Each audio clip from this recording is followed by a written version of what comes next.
سنہری جالیاں سامنے ہوں یا گنبد خضرا سامنے ہو، اب دعا کرتے وقت وہ اپنا چہرہ گنبد خضرا کی طرف، سنہری جالیوں کی طرف رکھے یا کسی اور طرف کرے؟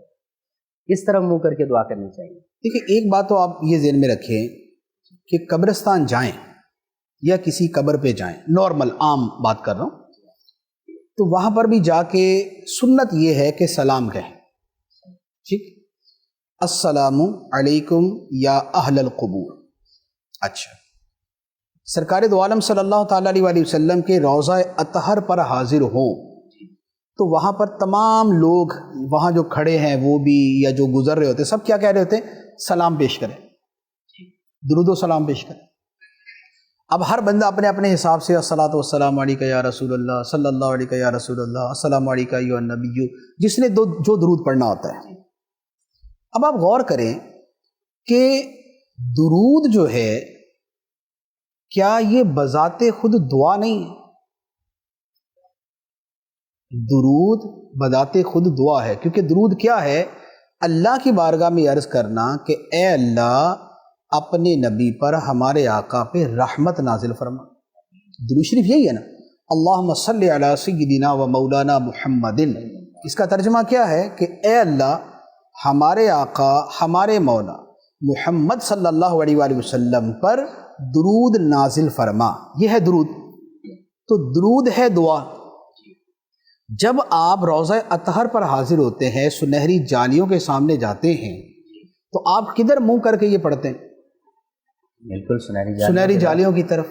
قبلے کو آپ کی پیٹھ ہوتی ہے، نبی پاک علیہ الصلوۃ والسلام کی طرف آپ کا جو ہے وہ چہرہ ہوتا ہے، اور اب آپ وہاں پر اللہ کی بارگاہ میں دعا کرتے ہیں۔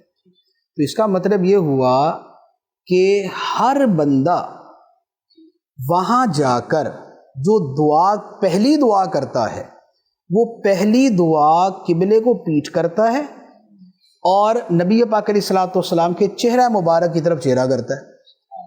تو جب آپ اس دعا میں، وہ دعا بھی تو اللہ تعالیٰ سے ہی ہے نا، ٹھیک، وہ بھی تو اللہ تعالیٰ سے دعا، جب وہ دعا اللہ تعالیٰ سے کرتے ہوئے آپ نبی پاک علیہ الصلوۃ والسلام کی طرف چہرہ کر رہے ہیں اور قبلے کی طرف آپ پیٹھ کر رہے ہیں، تو جو اس سے اگلی دعا ہے کہ اور کوئی دعا مانگنی ہے آپ، تو اس میں کیوں یہ ضروری ہے کہ اب یوں ہو جائے؟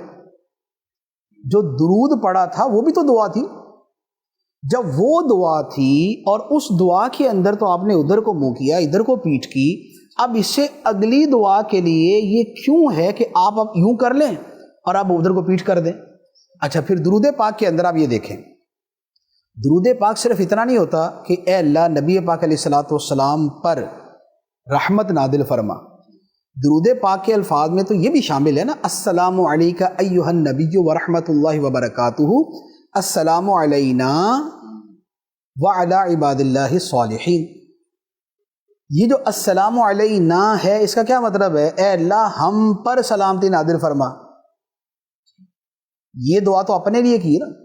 درود پاک کا تو چلے کوئی یہ کہہ سکتا ہے جی یہ تو دعا ہی نبی پاک علیہ الصلوۃ والسلام کے لیے تھی، لیکن اگر کوئی یہ پورا درود ہی پڑھتا ہے کہ درود ابراہیمی اور ساتھ میں سلام نماز، یہ دونوں کو ملا کے پڑھتا ہے، تو اب وہاں پر اپنے لیے بھی جو دعا اس نے کی ہے وہ ادھر منہ کر کے کی ہے اور قبلے کو پیٹھ کی ہے، تو اب اپنے لیے سلامتی کی دعا کرتے ہوئے بھی یہ ہے، تو اب کیا ضروری ہے کہ اس سے اگلی بات جب مانگنا شروع کریں تو اب پھر جائیں آپ۔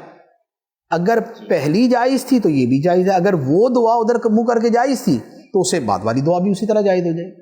تو لہٰذا یہ وہاں پر جب دعا کرے سلام عرض کرے، اور اب اس کے بعد جو ہے وہ آقا کریم علیہ الصلوۃ والسلام کی طرف ہی چہرہ کر کے دعا مانگی جائے۔ اور یہ باقاعدہ محدثین نے اور بڑے بڑے محدثین نے اپنی کتابوں میں نقل کیا کہ امام مالک رحمۃ اللہ علیہ کے ساتھ غالباً جعفر بادشاہ تھا، تو خلیفہ بنی عباس، تو وہ مسجد نبوی شریف میں تھا، اس نے اپنی آواز بلند کی تو امام مالک نے ڈانٹ دیا کہ تمہیں پتہ نہیں کہاں پر اپنی آواز بلند کر رہے ہو، نبی پاک علیہ الصلوۃ والسلام کی بارگاہ یہ تو اس نے اپنی آواز پست کر لی۔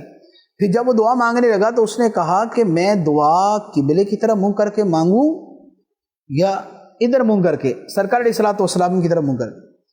تو امام مالک نے فرمایا کہ تم اپنا چہرہ اس طرف سے یعنی سرکار علیہ الصلوۃ والسلام کی طرف سے کیسے پھیر سکتے ہو کہ وہ تو وہ ہیں کہ تمہارے بابا حضرت آدم علیہ الصلوۃ والسلام نے بھی انہی کو وسیلہ بنایا. سبحان اللہ سبحان اللہ.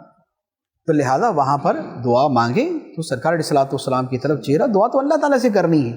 اب آپ نے چہرہ ادھر کر لیا ادھر کر لیا، اس سے ایسا کوئی فرق نہیں پڑتا. نماز کے لیے قبلہ خانہ کعبہ ہے، دعا کے لیے نہیں ہے. دعا کے لیے نہیں ہے، دعا کا قبلہ تو آسمان ہے. تبھی تو ہاتھ یوں کرتے ہیں، یہ ہتھیلی آسمان کی طرف کرتے ہیں. دعا کا قبلہ آسمان ہے، اس میں تو یہ ضروری نہیں ہے کہ اب خانہ کعبہ کی طرف منہ کر کے جائے وہ دعا مانگے. بندہ کھانے سے پہلے، کھانے کے بعد، اٹھنے سے پہلے، اٹھنے کے بعد 70 قسم کی دعائیں مانگتا ہے، تو کیا ہر دعا کے اندر خانہ کعبہ کی طرف منہ کرتا ہے؟ بندہ مصیبت میں پڑا ہوا ہے، جان اس کی نکل رہی ہے، وہ بولے پہلے خانہ کعبہ کی طرف منہ کرو، اس کے بعد میں دعا مانگوں گا. بس جس کی جہاں دعا کی باری آتی ہے وہاں دعا مانگ لیتا ہے. وہ دعا کے اندر ایسا نہیں ہے کہ اس کے لیے قبلے کی طرف منہ کرنا ہو.